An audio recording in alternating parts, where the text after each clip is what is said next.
who you are and what you do. Thank you for holding this forum. My name is Judge George Assad. I've been the sitting judge in Las Vegas Municipal Court for the past 9 years. It's been an honor and a privilege serving the community. I want to thank Veterans in Politics for their past support. And a little bit about me. Basically, I'm here in the United States as a refugee who was able to come to this country, and by the grace of God, put myself through high school, college, worked my way through law school.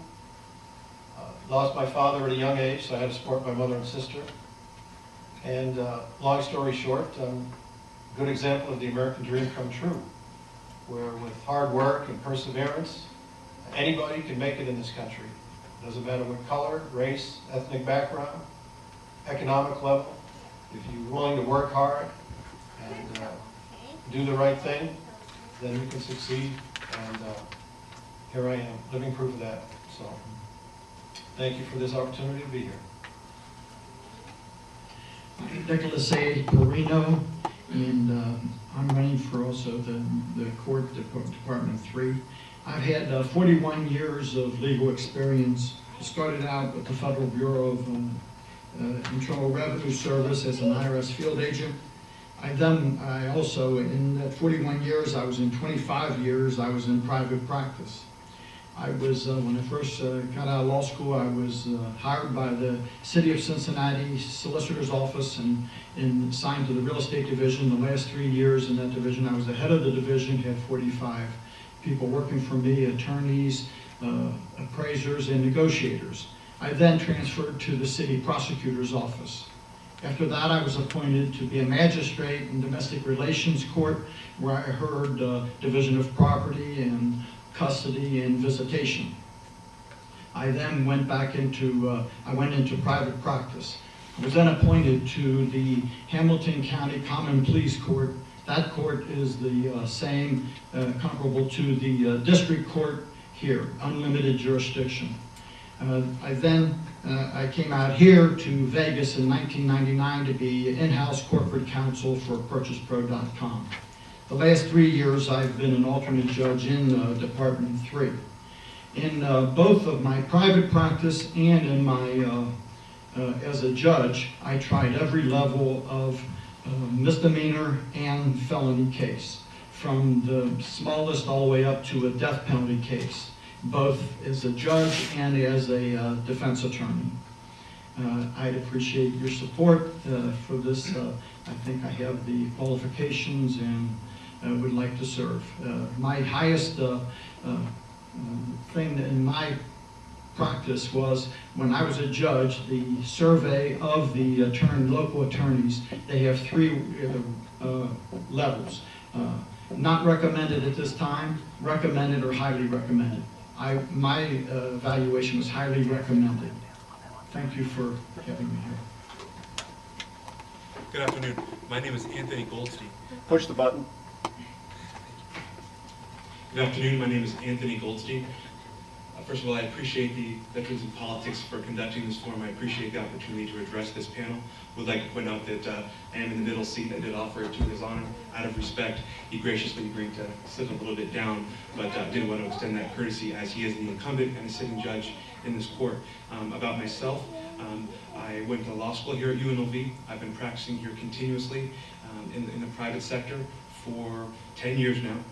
I've personally handled over 500 felony cases as chief counsel, and I've defended countless more misdemeanor matters, both in justice court and in municipal court. I'm also a judge. I was appointed in 2006 by the Las Vegas Justice Court Justices of the Peace as a small claims judge. I've sat in that position since that time, where I presided over hundreds of cases. Obviously that's a different court, a different jurisdiction than the one for which I'm running right now, but I feel that my experience on the bench, having presided over that many cases, I do have a feel of what it takes to be a successful judge, and I felt what it's like to be on the robe, to wear the robe and to be on the bench and to truly decide someone's rights.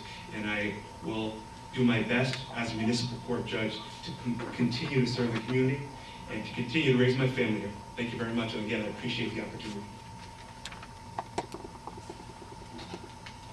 Hello, appreciate the opportunity to be here. My name is Chris Davis. I'm running for Municipal Court Judge in Department 3, asking for your vote.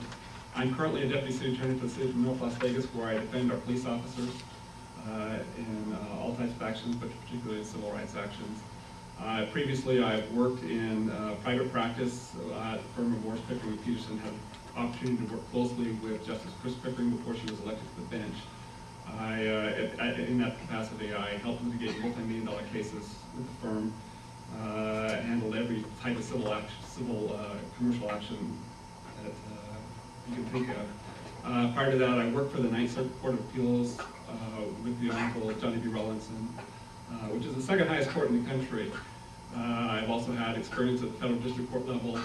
Throughout my career, I have dealt with criminal cases ranging from capital punishment cases to drug crimes, and handled a wide variety of civil actions involving some of the most important issues that our society faces. I also believe that I've attempted to always to serve as an attorney with the utmost integrity and honesty. I think that's important for a municipal court judge. I think that we grant municipal court judges an extreme broad amount of power, and we need to have judges that know how to use that power with restraint. I would appreciate your vote, and thank you for your attention. Good afternoon. My name is Heidi Almasi. My family came here in 1980. I am a high school dropout. I did decide to right my ways at one point. I worked my way through UNLV as a custodian for the Clark County School District. I have held the job since I was 13. I obtained all my degrees from UNLV. I am a hometown girl. I went to work as a law enforcement officer before law school. I worked with the Nevada Division of Parole and Probation in the Nevada Attorney General's Office as a Category 1 peace officer. When I went to law school, I worked in Las Vegas Municipal Court as a city prosecutor, later as a state prosecutor for the Nevada Attorney General. I now have a small business with my husband. We do criminal defense. Because I came up the way I did, I feel a strong commitment to personal service. Last year I donated 500 hours of community or free legal service to underserved populations. I am pro bono counsel to the Women in Need Specialty Court Program in Las Vegas Municipal Court. That is a diversionary program for women with substance abuse and prostitution related issues. It's a very valuable asset to this community. I am also a pro tem Justice of the Peace for Las Vegas Justice Court, and I'm also an alternate municipal court judge for the city of Henderson. I spoke to my grandmother this morning, and I told her I was speaking to you, and she asked me to promise her something. I am also the granddaughter of Master Sergeant August J. Lager, who served with distinction in the European Theater. He passed away recently. He was with the 7th Army, 45th Infantry Division, Thunderbirds. Thank you. Good afternoon. My name is David Figler. I'm also a candidate for Las Vegas Municipal Court Department 3. I'm a lifelong Las Vegan. Grew up here, and my father was a card dealer at the Sahara Hotel, also an Army vet, served proudly in World War II. I was the first person in my family to go to college and then to law school, and came back voted to my city, Las Vegas. I've always lived basically within a 3-mile radius of where we're sitting right now. In the year 2003, after serving 6 years doing nothing but complex criminal litigation here in the county, I was appointed by Mayor Goodman and the City Council to serve as the sitting judge in this very court, Las Vegas Municipal Court.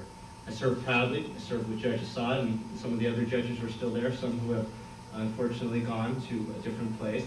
And at that time, I discovered, unbeknownst to me, that it was the greatest job that exists within the judicial system. At the time, we didn't have any real integrated alternate programs designed to solve some of the problems that are faced with the city, some of the financial drains, some of the recidivism that we were seeing, and I was always the first to volunteer to be on those committees. Indeed, the mental health court was the first specialty court that came about through the Las Vegas City Council, and I was involved in the creation of that. After my approximately 1 year of service to the citizens of Las Vegas on the municipal court, I've served for the last 8 years as an alternate judge exclusively in the city of Las Vegas courts. At the same time, I do still do complex criminal litigation, and within Las Vegas have done over 100 murder and capital murder cases as well. It's my belief that the Las Vegas Municipal Court is truly a people's court. It's a court that needs to know who you're dealing with and how to best serve not only justice in the community, but those individuals as well. The specialty courts are the greatest example of that. Since my tenure there, many have come up and many have been sustained. They're great programs. They save us money and they help integrate people back in the community. It was the greatest loss ever to have the Veterans Specialty Court, a court where veterans who came in, many of whom find themselves in unfortunate or even homeless situations, that we weren't able to put a program in place and lost federal funding that would have assisted that program. I believe being on that court, we'll be able to sustain it, we'll be able to get to know who our people are, in this case veterans, and be able to hook them up with the social services and the social net that's out there needed so that they aren't mistreated in society, but are able to integrate fully without having to worry about how their time in the municipal court has set them even further back. It's the citizens' court. It's people who get small offenses, traffic tickets, people who come in front of that court expecting to be dealt a fair deal. I'm beholden to no one. I'm not accepting campaign contributions from defense attorneys or prosecutors who appear in that court. I'm not seeking endorsements from the police who are going to be judged by the fair, impartial judge in that court. And I'm also going to work as hard as I can to get the specialty courts that are self-sustaining to help the citizens of Las Vegas. Thank you.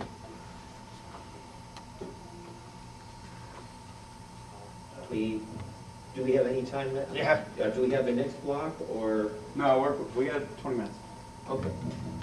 You're going to be, there's constant proposals for change, for streamlined programs. We've had some successful programs, some unsuccessful ones. What program will you be pressured to put in that it is important that you instead oppose? Or what bad idea is it going to be important for you to resist? We got 35, actually. Yeah, we got 35 minutes, so we're good. Are we aiming at a particular one at this point, or going down the road? It's up to you. We got 35 minutes to kill, so. Well, shall we start with the incumbent on that question then? What bad idea will you need to oppose during your next term for the change of the court? Can you give me an example of a bad idea? Well, Push the button. Could you provide an example of a bad idea that you might have in mind?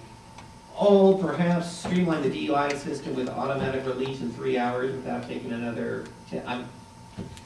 You're going to see more of them than I do. For example, some of the programs put in, the veterans programs, for example, in some of our courts have been successful. The repeat offenders program has been successful. But you're going to be asked to make some sort of changes or alterations or accommodations. What are people going to suggest that it is important that the court resist? If they try to eliminate the drug court program, that would be a bad idea. I started the first ever drug court program in municipal court, and I think it's been quite successful. I would work hard to implement the veterans court that they tried to place. I think it's very important because that also is related to drug and substance abuse. Many of the veterans from Vietnam are afflicted with Agent Orange and other drug addictions from that war. And we need to do something to assist those folks. Anything to do with the DUI situation, we were instrumental in passing a law that required DUI offenders to be held 12 hours before a judge could release that individual. I think that's a law that needs to stay in place. If someone wants to reduce it to 3 hours, I would definitely oppose that. And I've had discussions with Metro on that, and they're in full support. I've been fortunate to receive the endorsement of every major law enforcement association in Las Vegas because of my tough on crime position. I'm not afraid to stand up to defense attorneys. I send people to jail that are habitual offenders. Any move in that direction to alter or change the way a judge would perform his or her duties, I would oppose. For example, the Review Journal survey, they try to put pressure on judges to conform in a certain way they feel the criminal defense bar should have their way. So they put out this survey. They asked 105 in the last survey a couple of years ago, criminal defense attorneys to rate the criminal court judges. And I'm very proud to have received a very low score. I don't want to be popular with the criminal defense bar. I'm very popular with the victim advocate groups, the Nevada Domestic Violence Task Force, Stop DUI, and every major law enforcement association in the county has endorsed me because of my tough on crime position. So any move to restrict the judge's ability to be tough on crime, I would oppose that. I hope that answers your question. Nick seems to be gone. We usually allow a brief follow-up by the other candidates. Oh, you don't want each of us to, okay. Or not, any of you else to like to comment on that. Yes, we generally like to get the response from a lot of you, so. Well, likewise, it's difficult to anticipate what would be a program that would be presented, but you'd have to come up with one that we could analyze and then determine whether or not it'd be good or bad. But one thing that I just heard there, he says that he's proud of the low rating. Well, I take offense to that because I know most attorneys are well-meaning and they go into court and they want to do what's best for the system and also for their client. They're honorable, and when you take a survey of them, like I said, that's one of my proudest moments when I got highly recommended, and that was from attorneys across the board. But I think anything that would, a program, if you would start cutting out any of the assistant programs like DUIs or any of those that they would help because of money constraints would be a bad idea, because in the long run it's going to be very costly, because those programs, in my experience sitting there, are very helpful and they follow up and it's good for the system. Thank you. In addition to what my colleagues have stated, Barton. I think one matter that's crucial in these trying economic times for all government employees, which is what I hope to be after this election, is the idea of cutting court staff. I've spoken with Judge Kearns about this. I've spoken with other judges as well. The idea of the caseloads going up shouldn't have the inverse effect of causing, for some reason, the powers that be to cut court staff. These are community servants that work in the courts. These people don't get a city job to get rich. Part of the reason they get these jobs is to serve the community. That's why they want to be courtroom clerks. That's why they want to be public defenders. That's why they want to be prosecutors. And I think the idea of if the county or a city is looking to cut funding, to first look at court staff versus other departments, in other words, providing, for example, better circumstances for inmates, choosing an inmate over a hardworking city employee, I think is a travesty. So I think that if someone were to propose the notion of cutting city jobs or court staff, I would 100% take a stand against that. Thank you. Please state your name. Chris Davis. State your name before you answer the, before you state your name, can the last candidate please state their name so the people at home know who just answered that question? Anthony Goldstein. And before you state your answer, state your name. Thank you. Chris Davis.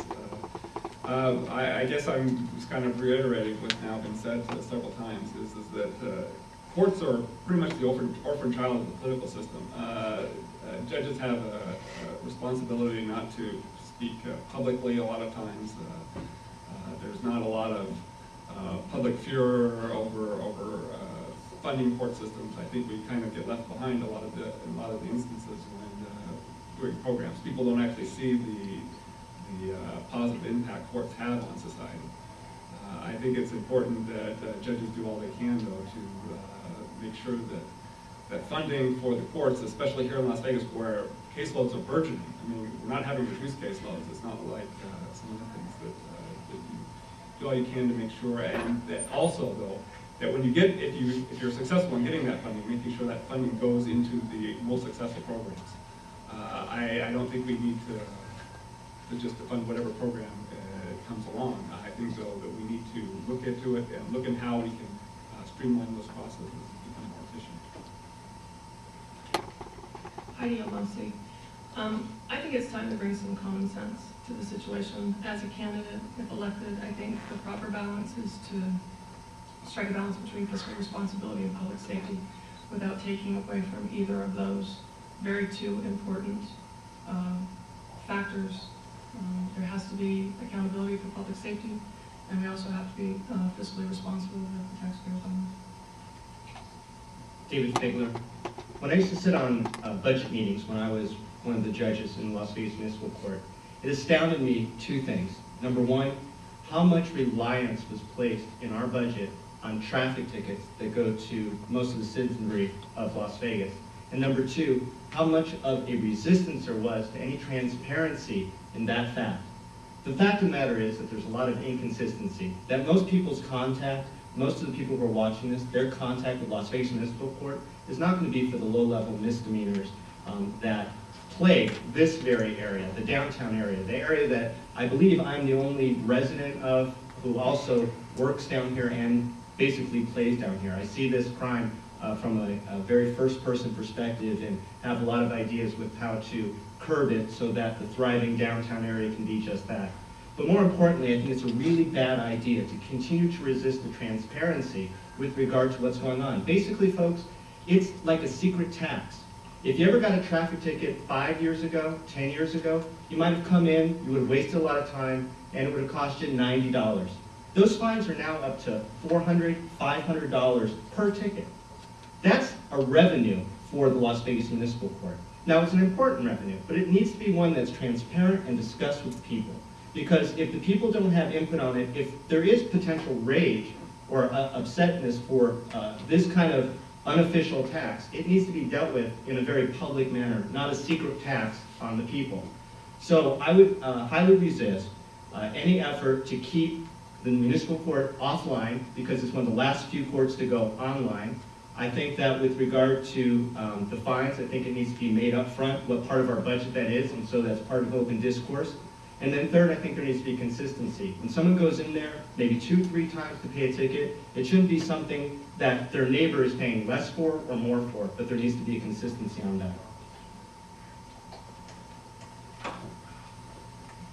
Jeff Brooks. I have one question for the panel, the whole panel. Do you think judges should run for elections or be appointed? What's your position on that? Without a doubt, judges should not have to run for office. If you read Federalist number 78, where Alexander Hamilton laid out the scheme that he envisioned for the third branch of government, which was the so-called least dangerous branch that was envisioned by our founders, they never would have allowed judges to run for office. They created a federal scheme where judges are appointed for life. And the reason they're appointed for life, they did not want judges to be part of the political process. They don't want judges out there asking for votes, asking for endorsements from any and every group that's out there ready to endorse someone. They don't want judges part of the political fray. They don't want judges down in the mud, slinging mud at each other. They don't want that.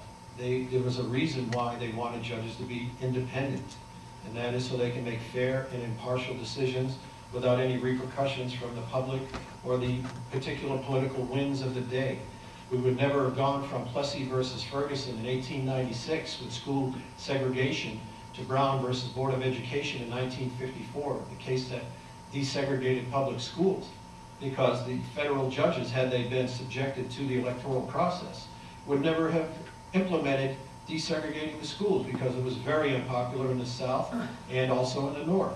The busing situation, which I am familiar with, I grew up around 1970, I was graduating from high school. They tried to implement busing after the decision some 16 years later, because it wasn't actually implemented. They decided the case in 1954, but it took many years after that to actually try to desegregate public schools. Now, could you imagine what would have happened if judges had to be subjected to the electoral process? They would never have gotten reelected. It was absolutely impossible to try to convince the people in the South and some of the people in Boston, where I grew up, in South Boston and Charlestown, that they had to desegregate the public schools. But thank God, the judges were not subjected to the electoral process. They were able to make the right decision and desegregate public schools.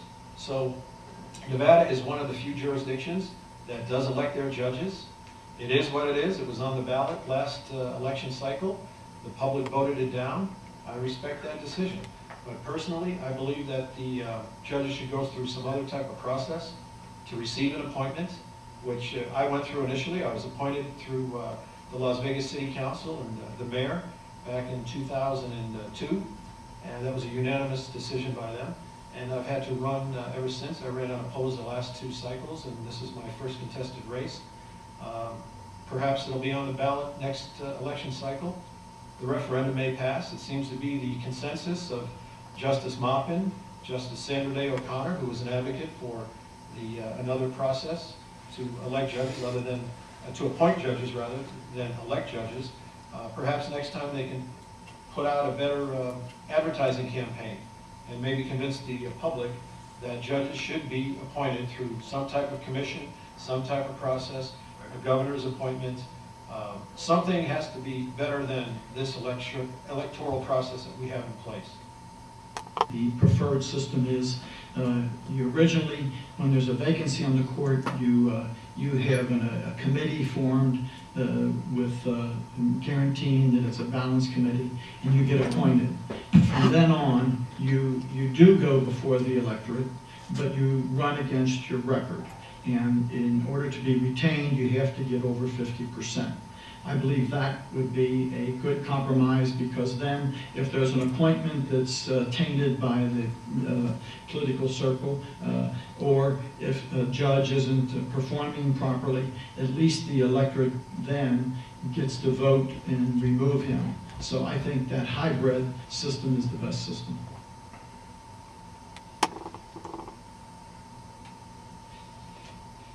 Anthony Goldstein. I like the system the way it is. Frankly, I believe that it should be up to the voters. The voters in this day and age have access to the information. If a voter wants to be educated as to the candidates, they can go to the candidate's website. They can Google the attorneys, the lawyers' names to try and find out whether that's the type of person they want on the bench. I think that, though I may agree with my colleagues previously, I think in this age of information, any voter can either go online on their home computer, go to the public library, and research their candidates. They can find out about each and every one of us, what we've done, what we believe in, not just what we're saying for the purposes of an election, but what our record shows. And I think that because of this access to information for every voter, I fully and 100% trust the public's ability to elect the proper party in an election. Thank you. Philosophically, I'm in favor of elections. The problem is in these small district court elections, there's very little interest shown by the public at large. I previously ran for district court judge. I had, there were 600,000 voters in the election, very hotly contested race. I had 2,000 hits on my website. So that means 2,000 people took the time to do what the bare minimum. It's just, there's just not enough information. People don't have enough access to information. They don't, or they don't take the time to access the information. In the system that we have now, then the only way to, we need people who are dedicated to researching the qualifications of the interested parties and having appointments with retention elections. I think that creates the best balance. Having people being appointed that researching the qualifications of the candidates, and then having a retention election where the people get to say when they see a judge that has abused the power of the system, that they will have the chance and opportunity to take that judge and take him out of office, and thus upholding the democratic process. I think that's the case in this particular. I think that's why you see so many people running in this particular election, because there's definitely a problem with the abuse of power in the current municipal court judge. Heidi Almasi. I'm in favor of an initial appointment followed by a retention election to see whether another judge should stay on the bench. David Figler. In my over 20 years of practice in Las Vegas, I could say I love Las Vegas. They've made some great decisions for the bench, and they've made some doozies. I'm not a doozy. I'm a great decision. And I do appeal to the voters to do their research. I think the power of the people, especially here in Nevada, is paramount. But I want to empower those people too. Not an election cycle goes by where I don't get calls from hundreds of my friends, and I have friends in all sectors of this community, who don't ask me who I think the best judge would be. Well, you know, it's not my decision, it's you. It's you who think that you might someday have a son or a daughter who goes before that judge, and you want to make sure they get a fair shake.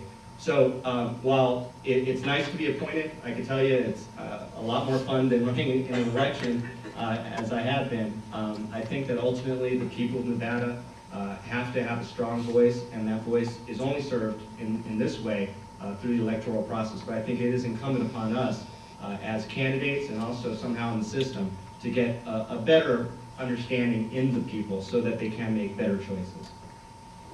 All right. Importantly, why would you want to leave your current position, and why do you want to serve as judge? Start down this way. Because I'm a glutton for a pay cut, it actually would be a sacrifice, but it's a sacrifice that I want to make because of my love for the city. Like I said from my opening statement, I've never had a better job because you get to interact with people who haven't committed crimes that have gone so far over. We're not talking felonies, we're talking misdemeanors. People who can be, for lack of a better word, redirected. People you can make a connection with, who you can save from graduating to the bigger court, or who are on the way down to make sure that they have the sustainability to be contributing members of society. This is a vital role, and one which I've seen somewhat ignored in the past on the Las Vegas Municipal Court bench. I think it's time for it to be reinvigorated, and I believe I'm the person to do that. Heidi Almasi. I didn't think I would ever go to college, and once I did, it became a lifelong goal to be a judge. I started out as a law enforcement officer, and one of the things that I believe is that when you are a judge, you are the final safeguard of the system. I think that's an important job, and it's one that I would like to have very much. I'm not in it for financial returns, but it's just always been a dream. Thank you. Hi, Chris Davis. Just to be different from the crowd, I guess, I don't have great judicial aspirations myself. I'm currently a deputy city attorney for North Las Vegas. I have the opportunity of serving our police officers. I am very well gratified in doing that. I could do that for the rest of my life. I'd be very happy. But I am finding throughout my career, the thing that I had the greatest satisfaction with is the current judges that are here in the state of Nevada. To be honest with you, our judiciary is rated one of the lowest in the nation, consistently. We need to have people, and this needs to be brought to people's attention. There are many people here that are well qualified, I believe, to be a judge, that have the smarts, that have different judicial philosophies. I urge the people to research those out and to do the best. To help in that effort, I put everybody's link. Everybody that has a website, I put a link to it, so everybody can, so if you go to chrisdavisforjudge.com, you can just go to that page and then link to everybody else's pages and see which judge you think has the best qualifications. Somebody who is going to have the honesty and integrity to maintain the judicial court in a manner that we as citizens of Las Vegas deserve. Before we move on, just make sure you're not up on the mic, because those mics are tuned up, and we just heard from our internet guy that you need to keep it. Oh, the panel. Okay, I'm sorry. Disregard. Anthony Goldstein. In response to your question, I first felt the urge when I became a judge in small claims court over in Las Vegas Justice Court. The feeling that you get of deciding somebody's fate in a small claims context, we're just talking about money. It's not freedom, it's just money, which is, in my opinion, lower on the totem pole. Money is than freedom.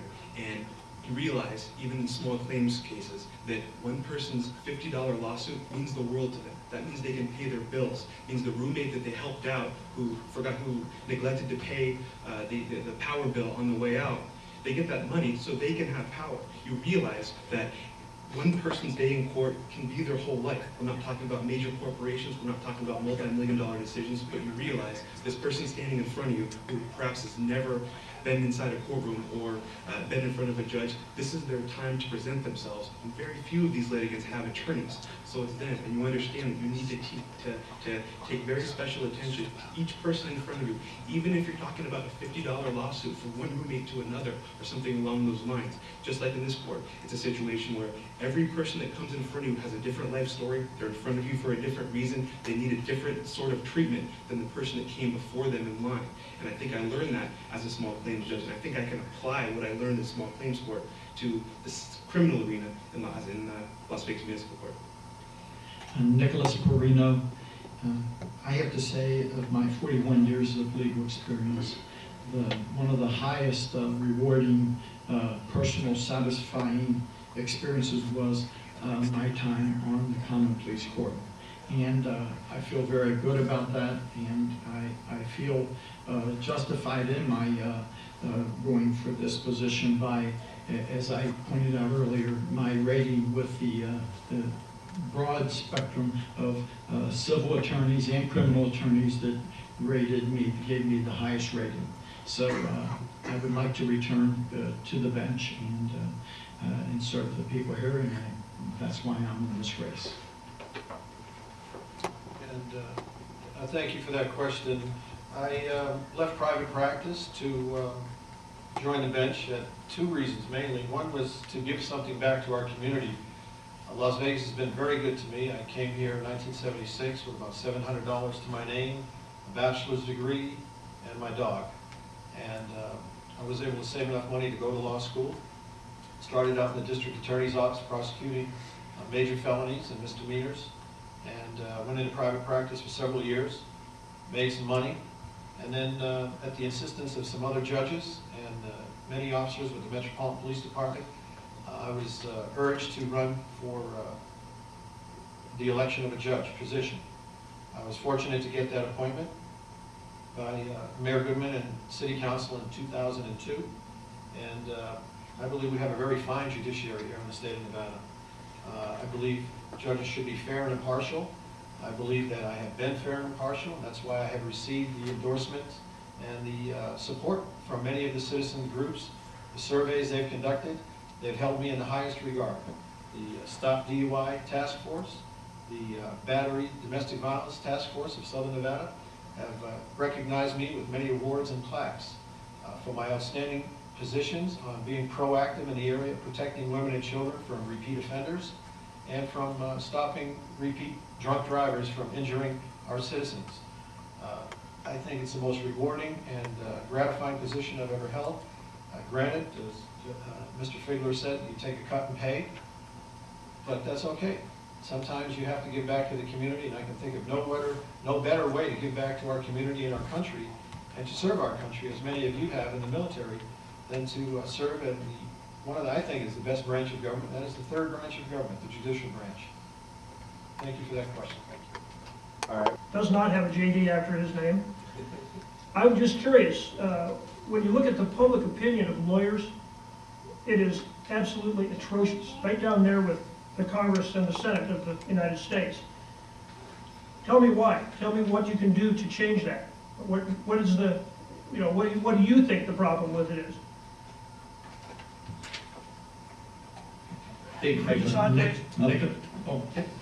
Nicholas Perino.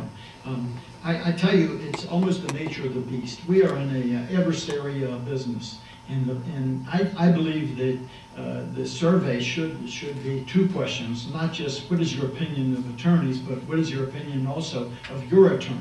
Because you will find that a lot of people are satisfied with their attorney. But we're in an adversary proceeding, and if you lose, you're angry at the system, you're angry at the other attorney, and you blame all the other attorneys. So you have a bad image of that. But I think the true question is, what do you think of your attorney? And I think that when you ask that, the survey will come out a lot different.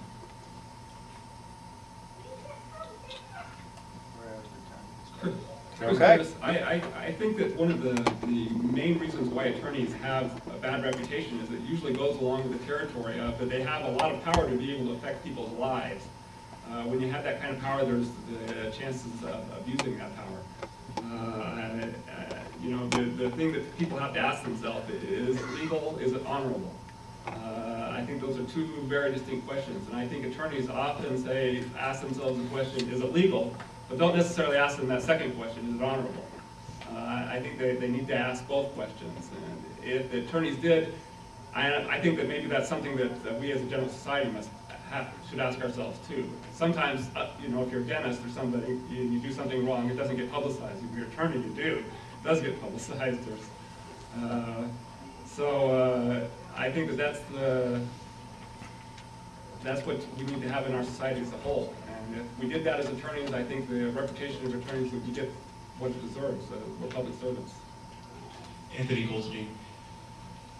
I'm a criminal defense lawyer, that's my trade, but I can tell you that I can solve that problem before it starts in a lot of cases by not accepting certain clients. It's not all about who pays you the most money to represent them. It's not about taking every case that comes in your door to simply for the sake of making money. It's a matter of choosing which clients you can properly represent. Whenever anybody calls my office for assistance, I say, please call several other lawyers. Find out who you're the most comfortable with. And I always make the comparison to a doctor. You don't want to go to the first doctor. You may not be comfortable with him or her. What you want to do is go to 2 or 3 if you can. Find out who you're most comfortable with. And that's the same thing in the practice of law. I think part of the problem is a lot of attorneys are focused on the business aspect of it and not on client control or client service. So therefore they take anybody that comes to their door, they can pay them. I 100% disagree with that. I turn down clients regularly. In fact, I'm sure it's cost me business over the years, but again, I can put that to a greater extent, I can put that fire out before it starts by choosing my clients carefully, somebody who I know I'm going to jive with, and not taking any case, particularly certain criminal defendants who I just want no part of, to be quite honest. All right, we're going to go ahead and stop that one, actually. Luke, go ahead. Luke, this goes to all the candidates. Have you yourself personally contributed money or expertise as a lawyer or as your firm done any pro bono work for veterans, or have you personally done any pro bono work for veterans in the community? And we can start right down here. David Figler, yes. Heidi Almasi, no. No. Chris Davis, no. Anthony Goldstein, yes. Nicholas Perino, no. Judge George Assad, yes, absolutely. Please limit your answers. Thank you. All the time that we have. Thank you very much, Department 3 candidates. What's that button? It's the on-off button.